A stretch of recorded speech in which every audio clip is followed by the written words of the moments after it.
नमस्कार मित्रांनो, मनी मॅनेजर्सच्या निफ्टी ॲनालिसिसमध्ये आपले स्वागत आहे।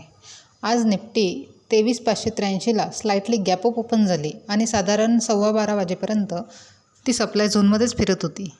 12:30 वाजता 23,610 ही लेवल ब्रेक केली आणि ब्रेकआउट देऊन 23,670 हिट केले, तसेच 23,721ला क्लोज झाली।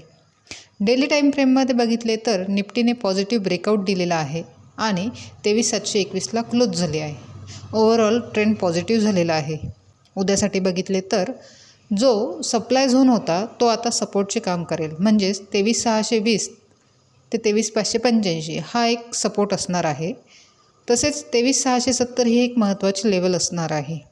ओव्हरऑल आपला व्ह्यू हा बाय ऑन डिप्स असणार आहे। अशाच निफ्टीच्या ॲनालिसिससाठी चॅनल सबस्क्राईब करा, तसेच व्हिडिओ लाईक आणि शेअर करा।